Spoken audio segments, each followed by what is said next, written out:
गोरी कभी उड़ती हुई जा रही थी। रास्ते में बैठे मिट्ठू तोते को देखकर वहां आ जाती है। ओए मिट्टू तोते, चलो भाग जा यहाँ से। कितनी बार कहा है जब मैं यहाँ से गुजरूं तो तुम यहाँ मत बैठा करो। गौरी कवि, ये मेरा घर है। मैं अपने घर के सामने नहीं बैठूं तो और कहाँ जाकर बैठूं? तू जा अपना काम कर। मिट्टू तोते, तेरी जुबान कुछ ज्यादा ही लंबी हो गई है। ऐसा कहते हुए गोरी कभी मिट्ठू को 2-4 चोंचे लगा देती है और 2-4 थप्पड़ भी लगा देती है। बचाओ बचाओ, कोई मुझे इस जालिम कौवी से बचाओ। शोर सुनकर रूपी चिड़िया जल्दी से वहाँ आती है। छोड़ दो इस बेचारे को, इसने तुम्हारा क्या बिगाड़ा है? क्या जान से मार दोगी इसे? मैं जब भी घर से निकलती हूँ सामने आकर बैठ जाता है, गंदी आंखों वाला, पहाड़ जैसी चोंच है इसकी। अगर दोबारा यहाँ बैठा तो तेरी चोंच ही तोड़ दूंगी। अच्छा नहीं बैठेगा, अब तुम जाओ। गोरी कौवी गुस्से में वहाँ से चली जाती है। तोते भैया, तुम्हें अच्छी तरह से पता है गोरी कौवी के गुस्से का। जब उसे आती हो तो आप घर के अंदर चले जाया करो। क्यों उससे लड़ाई शुरू कर देते हो? किसी दिन वो सच में तुम्हें बहुत ज्यादा मारेगी। रूपी चिड़िया, मुझे पता था, मुझे सब पहले ही पता था। और रूपी चिड़िया, तुम मेरा ही दोष निकालोगी। हाँ, मैं ही दोषी हूँ। दोष मेरा यह है कि मैं अपने घर के सामने धूप में बैठा था। मिट्ठू तोता ऐसा बोलता हुआ वहां से चला जाता है। बेचारे को बहुत मारा। कबूतर अपने ही मगन में दाना मैदान में चुग रहा था। मैदान में गोरी कभी उड़ती हुई आती है। गोरी कभी को देखकर कबूतर अपने पास पड़ा दाना उठाता है और जल्दी से वहां से भागने की कोशिश करता है। ए गंदी आंख वाले कबूतर, कहाँ जा रहा है? क्या मेरा यहाँ आना तुझे अच्छा नहीं लगा? अगर कहते हो तो मैं चली जाती हूँ। नहीं नहीं गोरी कवि, ऐसी कोई बात नहीं है। वो मुझे एक काम याद आ गया था, इसलिए मैं जा रहा था। काम? कौन सा काम याद आ गया? चल अपना दाना मुझे दे और जाकर अपना काम कर। लेकिन ये दाना तो मैं अपनी पत्नी के लिए लेके जा रहा था। वो बीमार है और भूखी भी है ना। जाकर तोते से पूछ, अभी 2 चपाटे ही लगाई थी कि शोर मचाने लगा। ऐसा ना हो कि मुझे गुस्सा आ जाए और मैं तुम्हारी भी गर्दन मरोड़ दूं। चल चुपचाप अपना दाना मुझे दे दे। कबूतर सोच ही रहा था कि कवि को दाना दे या ना दे। इतने में ही कवि ने पीटना शुरू कर दिया। अरे हमको मत मारो, ये लो दाना। कबूतर अपना दाना गोरी कवि को दे देता है और वहां से चला जाता है। ये जंगल मेरा है, ये पेड़ मेरे हैं, ये मैदान मेरा है, मुझसे सब डरते हैं। गोरी कवि ऐसे अपनी बड़ाई करती है और कबूतर से लिया हुआ दाना खाने लगती है।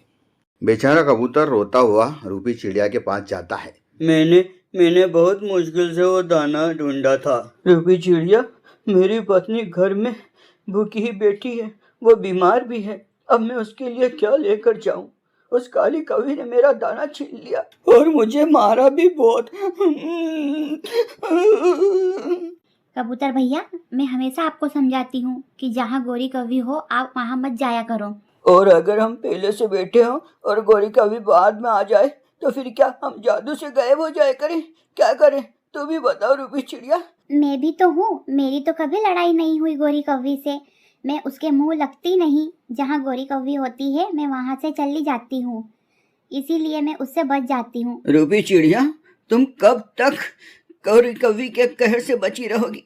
तुम्हें भी किसी न किसी दिन उसकी सामना करना पड़ेगा और मार पड़ेगी। फिर क्या करोगी? कबूतर वहाँ से चला जाता है और रानो चिड़िया अपने बच्चों का दाना लेकर अपने घर चली जाती है। एक दिन गोरी कवि अपने घर पर बैठी हुई थी।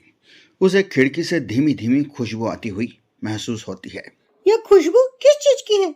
शायद कोई पक्षी कुछ बना रहा है। बाहर जाकर देखती हूँ। गोरी कवि अपने घर से निकलती है और खुशबू के पीछे पीछे भूरी कबूतरी के घर पहुंच जाती है। गोरी कवि भूरी कबूतरी को खिड़की से देखती है। अरे, ये भूरी कबूतरी की बच्ची तो खिचड़ी बना रही है। अभी इसे खिचड़ी लेकर खाती हूँ। गोरी कवि दरवाजे पर दस्तक देती है। हेलो मोटू, क्या बना रही हो? भूरी कबूतरी डर जाती है। वह जानती थी कि अगर गोरी को सच बता दिया तो वह उसकी खिचड़ी खा जाएगी। मैं कुछ नहीं, मैं तो बस अपनी दवा बना रही हूँ।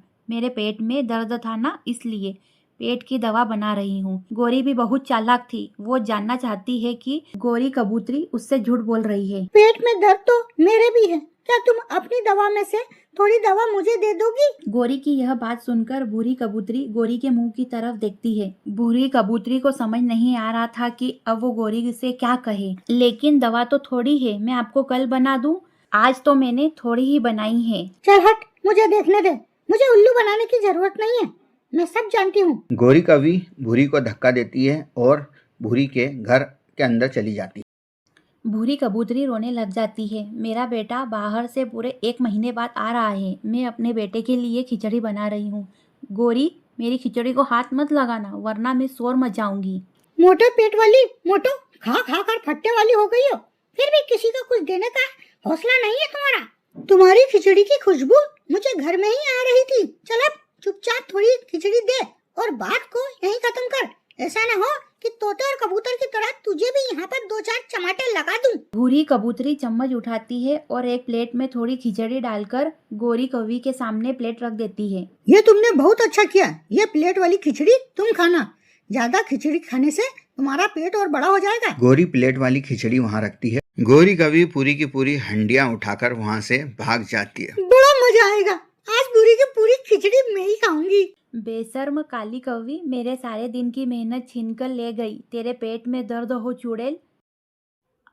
तोता और कबूतर रूबी चिड़िया के पास बैठे हुए थे कि भूरी कबूतरी रोती हुई वहाँ आ जाती है। वो ले गई, काली कौवी मेरी खिचड़ी की हंडियाँ छीनकर ले गई। कोई उसे रोकने वाला भी नहीं, पूरे जंगल में कोई भी नहीं जो उसे कमजोर पक्षियों को तंग करने से मना करे। अरे भूरी कबूतरी, अगर तुम उसका मुकाबला नहीं कर सकती तो हम में से कोई भी नहीं कर सकता।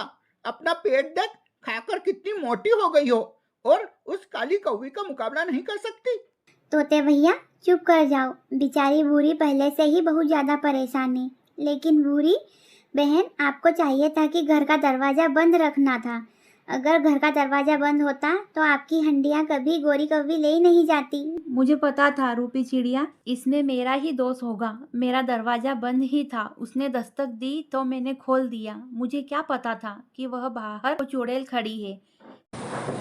एक रात तेज हवा चलती है और गोरी कौवी के घर का दरवाजा टूट जाता है। दूसरे दिन गोरी कौवी अपने घर के बाहर बैठी दरवाजा ठीक करने की कोशिश कर रही थी कि वहाँ से रूपी चिड़िया गुजरती है। गोरी कौवी को देखकर रूपी चिड़िया जल्दी से दूसरी तरफ उड़ती है, लेकिन गोरी कौवी रूपी चिड़िया को देख लेती है। अरे रूपी चिड़िया, मुझे देखकर कहाँ भागी जा रही हो? बात सुन मेरी, जा इधर आ, फटाफट जल्दी आ। कहाँ भागी जा रही है? रूपी चिड़िया डरती हुई गोरी कौवी के पास आ जाती है। जी जी बताएं गोरी बहन, क्या बात है? मुझे थोड़ी जल्दी है। मेरे घर का दरवाजा टूट गया है और तुझे जल्दी है। चल मेरे साथ दरवाजा ठीक करने में मेरी मदद कर। लेकिन बहन जी, मैं तो अपने बच्चों का दाना लेने जा रही हूँ, मुझे बहुत दूर जाना है, आप मुझे जाने दे। तुझे कभी मुझसे मान नहीं पड़ी, इसलिए ज्यादा छू कर रही है। जो कहा है वो करो। रूपी चिड़िया भागने की कोशिश करती है, लेकिन गोरी कौवी पीछे से उसे बचाओ, पकड़ बचाओ, लेती है मुझे और काली चिड़िया कौवी की से खूब बचाओ, पिटाई मुझे करती है। बेचारी रूपी चिड़िया। बेचारी रूपी चिड़िया बहुत मुश्किल से जान बचाती है और वहाँ से भाग जाती है। बहुत मारा, जालिम कौवी ने मुझे बहुत मारा। तोते भैया, यहाँ मेरे पंख पर, मेरी पूंछ पर, कहाँ कहाँ नहीं मारा उस काली चुड़ैल ने मुझे। अब बताओ रूपी चिड़िया, हमें तो कहती थी कि हम उसे जानबूझकर लड़ाई करते हैं। बताओ, अब तुम्हारा क्या दोष था जो उसने तुझे मारा? हाँ तोते भैया, आप सच बोल रहे थे, वो काली चुड़ैल तो है ही ऐसी। एक दिन गोरी कौवी उड़ती हुई जा रही थी कि उसे पेड़ पर नारियल उन लटकते हुए दिखाई देते हैं। गोरी कौवी जल्दी से नारियल के पास जाती है। आज तो मैं इस नारियल का मीठा मीठा पानी पीऊंगी, बहुत मजा आएगा। गोरी कौवी जोर जोर से अपनी चोंच नारियल पर मारती है। नारियल का फल तो नहीं टूटता, लेकिन गोरी कौवी की चोंच नारियल के फल में फंस जाती है। वो हवा में लटक रही थी। वो ना तो बोल सकती थी और ना ही अपनी चोंच निकाल सकती थी। वो बहुत हिलती, बहुत कोशिश करती, लेकिन उसकी चोंच नारियल के फल में बुरी तरह फंस चुकी थी। थोड़ी देर बाद तोता वहाँ से गुजरता है। तोता गोरी कौवी को वहाँ लटकती हुई देखकर आ जाता है। अब मजा आया गोरी कौवी? हाँ, तेरी चोट फंस गई है नारियल के फल में। अब तो तू बोल भी नहीं सकती, और मारने की तो बात दूर रही। गोरी कौवी अपनी आंखों से तोते से मदद की भीख मांगती है, लेकिन तोता वहाँ से चला जाता है। वो फंस गई, वो नारियल के पेड़ पर लटक रही है। काली कवि काली चुड़ैल नारियल के पेड़ पर लटक रही है। जिसको देखना है आ जाए। वह ऐसा लटक रही है जैसा काला बंदर। चिड़िया, कबूतर और भूरी कबूतरी मिट्ठू का शोर सुनकर वहां आ जाते हैं। तोता सभी पक्षियों को नारियल के पेड़ के पास ले जाता है।